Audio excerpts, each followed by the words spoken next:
Everyone. Welcome back to the YouTube channel. My name is Yashika. I'm a second year BBA student and a founding member of marketing team at Unicorn. So today we have Vedika with us here today. So hello Vedika. Hi, So guys, Vedika got into Hult Business School, that too with 100% scholarship. So huge congratulations to you, Vedika. thank you so much. So Vedika, can you tell us a bit about yourself, the course you're pursuing at Hult, your educational background, and how did this idea come to your mind that you want to go abroad for higher studies? Okay, I'm Vedika Sinha. I'm from Patna, Bihar. I'm 18 years old, and right now I'm a freshman at Hult International Business School on a full scholarship, which is in London. So I'm at the London campus. Yeah, so about my educational background, I'm pursuing BBA at Hult. I'll major in finance, probably. And yeah, about my educational background, I passed my high school with commerce and maths, with both those things. And the idea of studying abroad was actually my sister's, not mine. So when I was in fifth standard, she casually said to me that, you need to go to abroad on a full scholarship. So back then, I did not take it seriously. But as I grew up, I went into standard eight. That's where the whole journey began. So I researched about it, and Hult was the school I was really fascinated about. So growing up, I started preparing for it, but unfortunately, I had to take a gap year after high school. So I applied again and applied for the scholarship, and this year I got it, and I'm here. Yeah. Okay, that's really good to hear, Vedika. So you took a gap year, right? Yeah. So I mean, how difficult it was convincing your parents, and because it takes a lot of courage and self-convincing, and sometimes you just feel so doubtful whether what you're doing is will take you anywhere or not. So how did you do that? Okay, so taking a gap year was difficult, especially for my parents, because they thought that maybe it did not work this year, maybe it will not work even the next year. Sorry to But interrupt you, Vedika, but can you speak just a little bit louder? yeah, sure, sure, no problem. So, taking a gap year was difficult, and especially for my parents, because they were a bit worried that it did not work this year, it might not even work the next year. And the competition of studying abroad is increasing, like year by year. So, when I took a gap year, somewhere I knew that I could do it, because all I knew that I had to work a bit more hard than I did last year. So yeah, I convinced my parents saying, give me the last chance, and if I don't get in, I can get into any Indian university, know, anything, like somewhere in Bangalore or Pune. So yeah, it was difficult, but in the end, it worked up. My parents, they got convinced, they agreed. They were there for me throughout the whole year. Yeah, I did have some doubt when I was applying to colleges because I felt like, no, maybe this essay is not perfect, or maybe, the extracurriculars I have inserted is not perfect. But I used my strategy. I connected with people over LinkedIn, and I had a lots of people to guide me, lots of people to review my application. So yeah, I think that worked. Nice.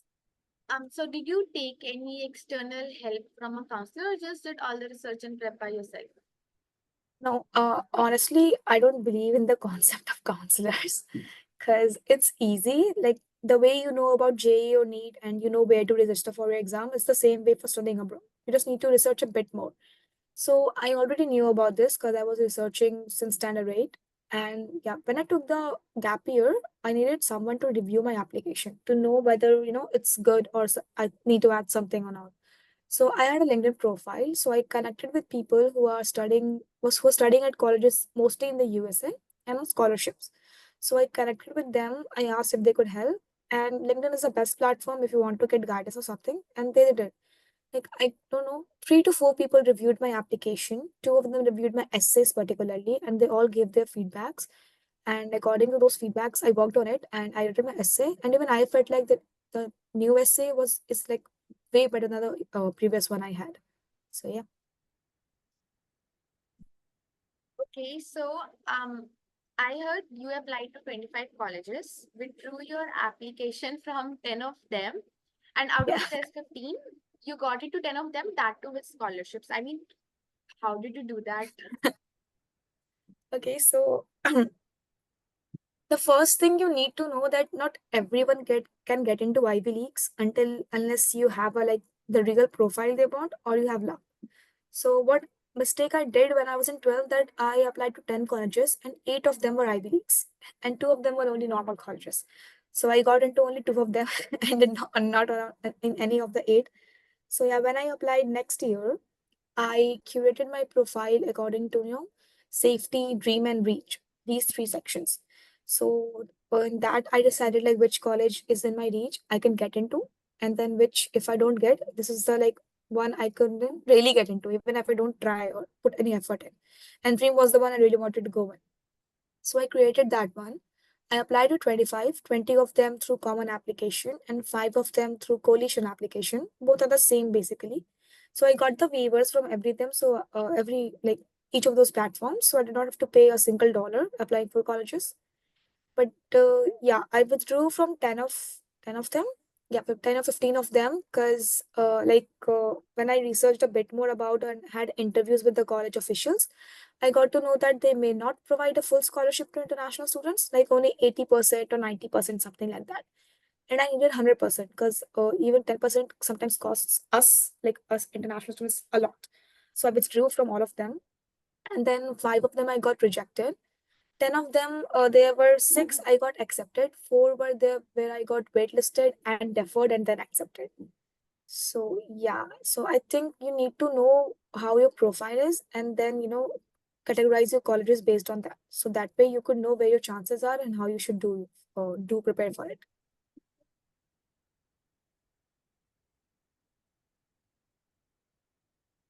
I cannot hear you.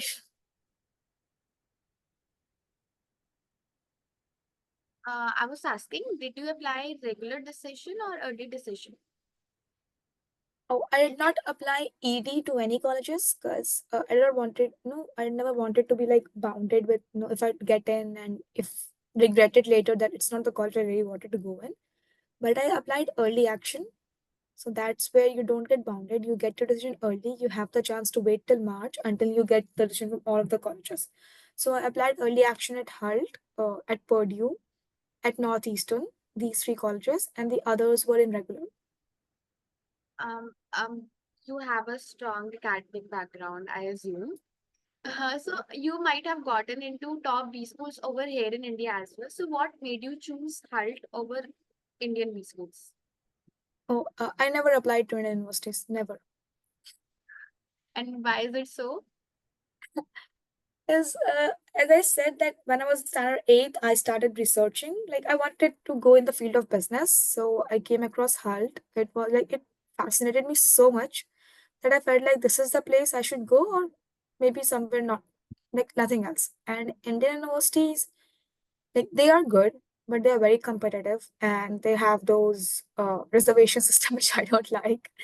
So yeah, and it's all the colleges in India, the environment I wanted, they were not providing it. Like the academical and the friends or surroundings I wanted did not have it. So I did not apply to any of them. I was that confident that I would get my scholarship. I don't know what would happen if I wouldn't have got one. So yeah, I did not apply, but I chose Hult because I don't know if you have went through its website or not, but it has a real practical approach towards business. So like it's been 2 weeks since I'm here. So I have like had many more classes and a few assignments. So it's just amazing because we don't have to go through books, we don't have to go through every pages and read what the others said. We have the practical experience, so we have to act like a business person in the college campus. So it's just something really really different from all the other colleges all over the world, like be it UPenn Wharton School of Business or London School of Business or some Indian universities. So Hult is like basically very different and very unique and something that's really incredible. That's why I chose it. You get a really good exposure and you study among such a diverse group of people. Yeah, so like there are people from all over the world, the countries which we even don't know about. Like you won't have even heard the name, and people are from there. Like both the in the staffs committee of the HULT and the students committee. So it's all just, you get the connections, you get the community, you get to learn a lot about everyone's culture, and that gives you like a lifetime connection with everyone. So that is something that's really good. Do you sometimes feel you're some kind of imposter syndrome or not? Oh no, no. That's really great. And now, what advice would you give to students who would like to follow in your footsteps and apply to the top schools, and to your younger self, and the things you wish you would have known before? Yeah, so to all the other students who want to apply, just be genuine. Don't go to abroad just because you want to experience the city or something. Go there because it has something to offer that your home country doesn't. And when you're going with colleges or choosing, don't listen to what others are saying. Like, see where you stand and then work upon yourself. And if you need any help, you have people all over the LinkedIn, all over the Instagram. You can connect with anyone.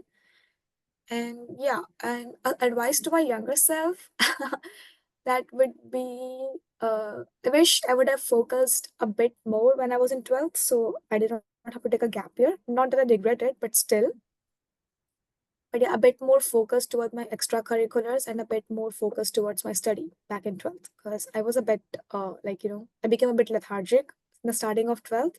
So yeah, those two advices.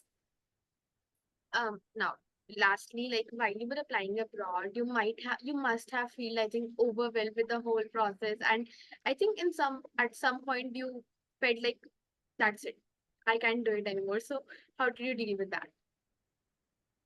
Yeah, I don't know why, but I never felt like that. But yeah, there were times when, when you had assignments to submit, 12th practicals and everything, and then you had, homeworks to submit and your pre-boards and then your college application deadline. So those were the things. So what I did is I created a schedule. Like, I used to come back home after school at 2, and after that I would sleep like always for 2 hours and everything. And when I woke up, I used to like give 4 hours on all my schoolworks, assignments, and everything. And after that, after midnight, I used to work for 1 to 2 hours on my applications. So that was enough. So make a schedule, and people actually overhype your assignments you have in 12th, because those are not big, those are not that tough. We know about that. So just don't get into what people say. Like they say, my friends used to say, "Oh my God, it's so hard. I have to write these many pages and that many pages," and they used to copy from each other. But I was like, it's just a normal assignment. You can find these in your books or somewhere over Google, and you can just know. It's a basic question. So I never, came under the peer pressure and everything. So that would I advise that don't be under the peer pressure. Be your own self and see what you can do, not what others are doing. So that would make the difference. That's pretty nice. I really admire your skills. So I think that's it. Thank you for joining us Well, thank you for inviting me. That was, an honor to be so here. much. So for our viewers, if you have any more questions, you can reach out to us on Instagram and also in the comment section. We would be happy to help you. Thank you so much. Thank you, everyone. Bye. Bye bye.